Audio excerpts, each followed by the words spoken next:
think it really depends upon which play it is, because each of those things can drive different plays. But for me, I like plays that have really well-rounded characters that you can relate to, because I think that if you have a good character, the rest of the items can kind of fall into place. Storyline itself, I think that the emotions in a play need to be relatable to the audience, that they need to be able to identify with the emotions that the characters are having, even if they can't identify with the characters themselves. I think the first thing you have to do is you have to look at, if you're directing a play, what both best fits the talent that you have. So I guess you'd have to look at character first, and then really what generates all plays is budget. So there are certain plays you just can't do unless you have the money to do them.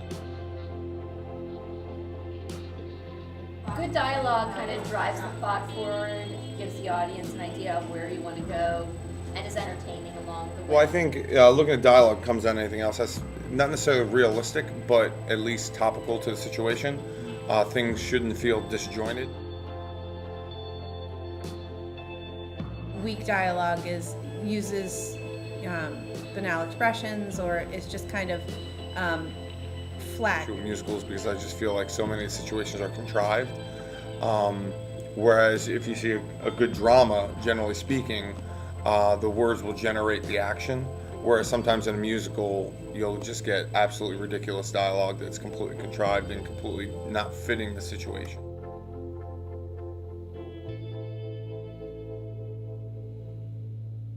I think that it's really fun when playwrights bend the rules. Well, I mean, some of the best shows completely break the rules. One of my favorite plays is Waiting for Godot. There's nothing at all classic in that design. So I think really what it comes down to, the purpose of a show is to relate to your audience. So all that aside, how do you connect to your audience? And the better you connect to your audience, the better the show will be. So I don't think there's any set rules that will say, okay, well, if you do this, you're going to have a successful show. I think you have to assess a show's merits on how well it connects to the audience. Fail-proof is not true. I've seen some pretty bad plays.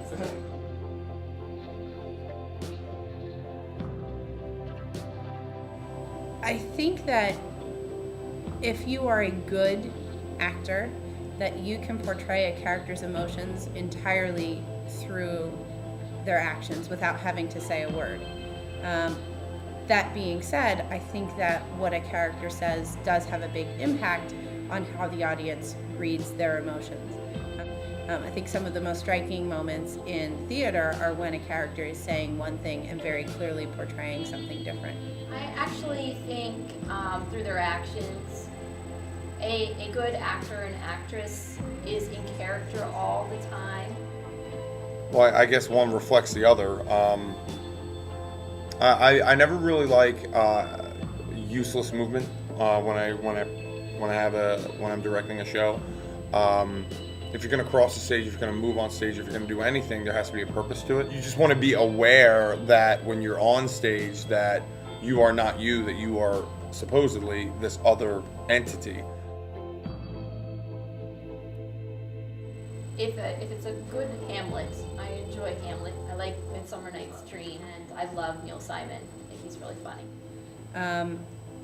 My favorite play, I love Midsummer Night's Dream.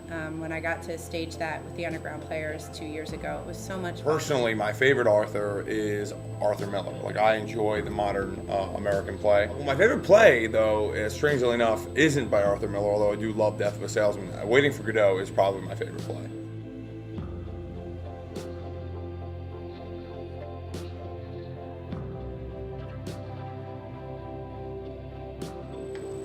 I think a lot of plays that you'll see on Broadway now use set design and costumes to mask a rather weak plot.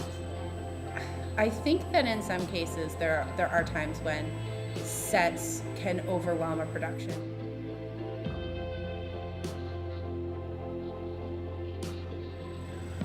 Well, I mean, sometimes obscurity can get lost. You can take risk, but once again, it returns to what we talked about earlier.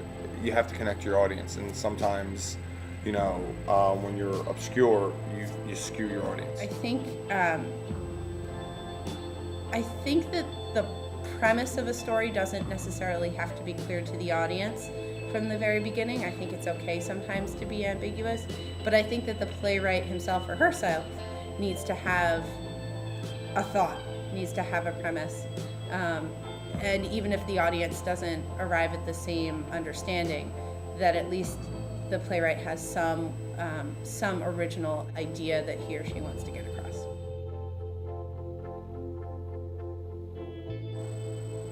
I think, why write if you don't have a point?